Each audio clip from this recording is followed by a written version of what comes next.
El asesinato en el baño real.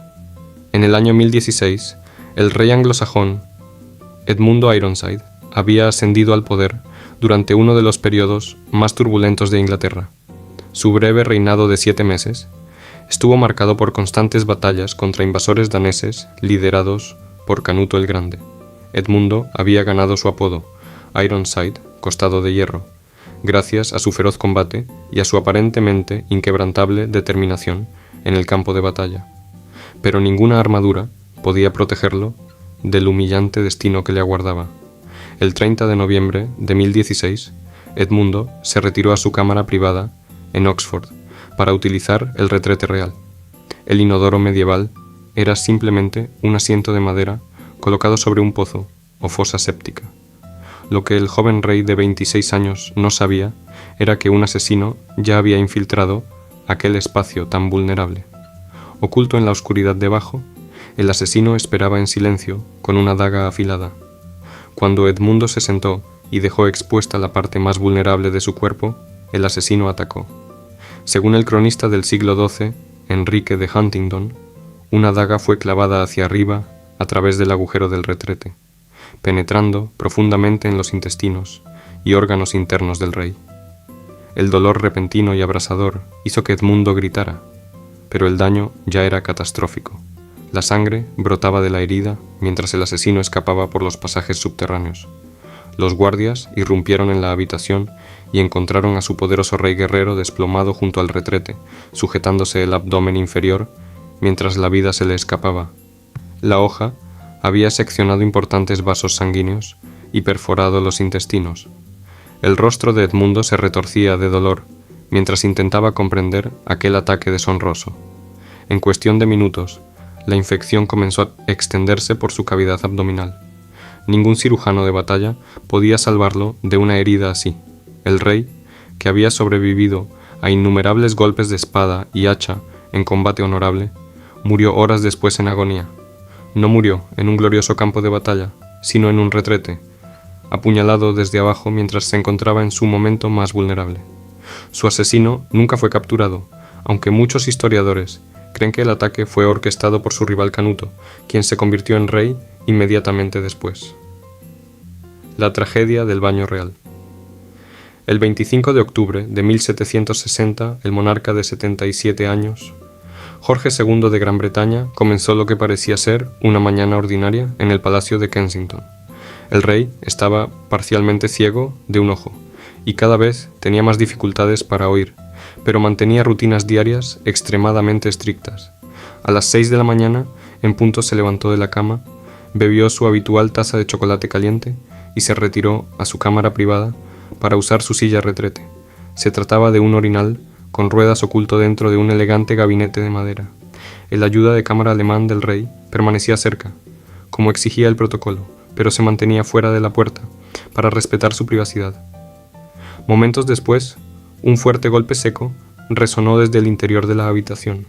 El sirviente entró corriendo y encontró al poderoso gobernante del Imperio Británico, desplomado en el suelo junto a su retrete. Jorge II yacía inmóvil, con un pequeño corte en el rostro, que sangraba sobre la alfombra ornamentada.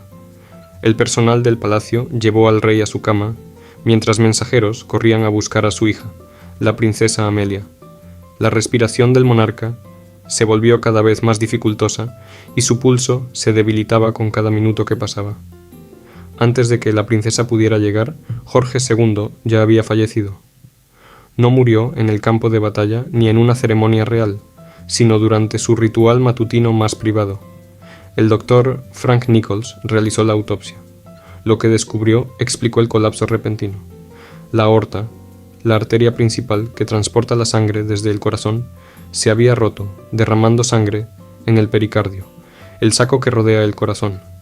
La presión había comprimido el corazón, impidiéndole seguir bombeando. Hoy la medicina reconoce esta condición como una disección aórtica aguda, un desgarro catastrófico en la pared arterial. En un último detalle, poco digno, se cumplió la propia instrucción de entierro del rey.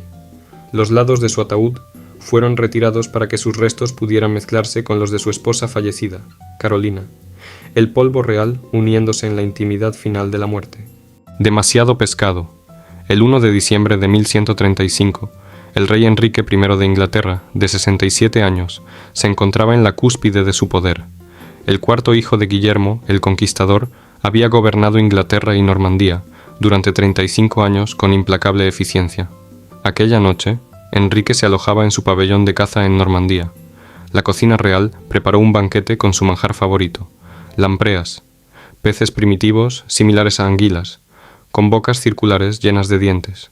Los médicos del rey le habían advertido repetidamente sobre su peligrosa obsesión con este alimento. El monarca sufría de gota recurrente y sus médicos creían que las lampreas empeoraban su condición. Según el cronista Enrique de Huntingdon, incluso le habían prohibido comerlas. Pero Enrique no era un hombre que aceptara órdenes, ni siquiera de los médicos. Esa noche comió lampreas con avidez, ignorando las miradas preocupadas de sus cortesanos. En pocas horas aparecieron los primeros síntomas. Fuertes dolores estomacales comenzaron a atormentar al monarca. Su rostro se enrojeció por la fiebre, mientras las toxinas del pescado contaminado se propagaban por su organismo. Para la mañana siguiente estaba delirando. El rey que había conquistado Normandía ahora se retorcía en su cama, sujetándose el abdomen. Los vómitos y la diarrea provocaron rápidamente una grave deshidratación. Sus médicos intentaron purgar el veneno con remedios herbales, pero el daño era demasiado grande. Después de 4 días de intenso sufrimiento, Enrique I murió. La autopsia reveló un detalle inquietante. La persona que extrajo el cerebro del rey enfermó violentamente poco después y murió días más tarde. El último banquete del rey se había convertido en su verdugo, muerto por una viga. El 5 de agosto del año 882, el joven rey, Luis III de Francia Occidental, celebraba su reciente victoria contra invasores vikingos. Con apenas 17 años ya había demostrado ser un líder militar capaz. Luis se encontraba en una residencia real cerca de Tours cuando vio a una joven cruzar el patio. Las crónicas cuentan que quedó inmediatamente cautivado por su belleza. Cuando la joven notó la mirada del rey, se apresuró hacia la casa de su padre. Luis decidió perseguirla. Ordenó que le trajeran su caballo de inmediato y montó con prisa, sin ponerse su habitual protección para la cabeza. Cuando la joven desapareció por una puerta baja de un edificio cercano, el rey espoleó su caballo a toda velocidad. Lo que Luis no notó fue la altura del dintel de piedra que cruzaba la entrada. A esa velocidad no hubo tiempo para reaccionar. El cráneo del rey golpeó violentamente contra la viga de piedra. El impacto produjo un sonido terrible que resonó por todo el patio. Luis fue arrojado brutalmente de su caballo. La sangre comenzó a acumularse alrededor de su cráneo destrozado. Horas después, el joven rey había muerto, no por una espada vikinga, sino por una puerta demasiado baja, caída fatal desde una ventana del palacio. En septiembre de 1197, Enrique de Champaña, gobernante del Reino Cruzado de Jerusalén, se encontraba en la cima de su poder. Residía en un palacio de piedra en la ciudad costera de Acre, con vistas al mar Mediterráneo. La mañana del 10 de septiembre se preparaba para reunirse con el gobernante de Chipre. Los testigos recordaron que el conde caminaba cerca de las grandes ventanas arqueadas de su cámara. Las ventanas tenían barandillas de piedra bajas en lugar de vidrio. Enrique se apoyó en una de ellas, mientras observaba los barcos que llegaban al puerto. De repente, la barandilla debilitada cedió. Enrique perdió el equilibrio y cayó hacia atrás por la ventana. La caída era de más de 12 metros hacia el patio de piedra. Su bufón de la corte se lanzó para agarrar su manga e intentar salvarlo, pero su peso no fue suficiente. Ambos cayeron juntos. El impacto destrozó la columna vertebral y el cráneo de Enrique. Minutos después estaba muerto. El trono que traicionó a su rey. En 1063, el poderoso monarca Bela, I de Hungría, celebraba una audiencia en su palacio de verano, cerca del río Danubio. El gran salón estaba lleno de nobles y embajadores. Al fondo se encontraba el magnífico trono de madera del rey. Cuando Bela se sentó, se escuchó un fuerte crujido. El trono colapsó de repente bajo su peso. Fragmentos afilados de madera atravesaron su cuerpo. Una gran astilla penetró profundamente en su abdomen, dañando órganos internos. A pesar de los esfuerzos médicos, el rey murió días después. No fue asesinado por un enemigo. murió traicionado por su propio trono, el príncipe que hundió el barco blanco.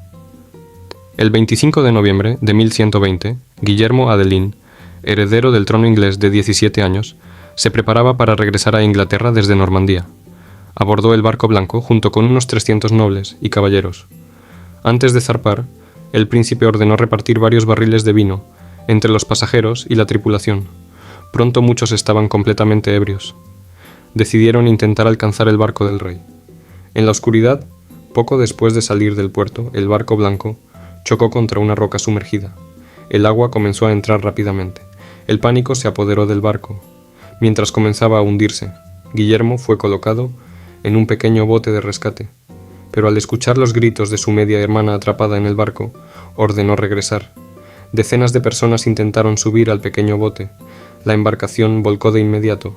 Guillermo desapareció bajo las heladas aguas del canal. A la mañana siguiente, solo había un sobreviviente. El cuerpo del joven príncipe nunca fue encontrado.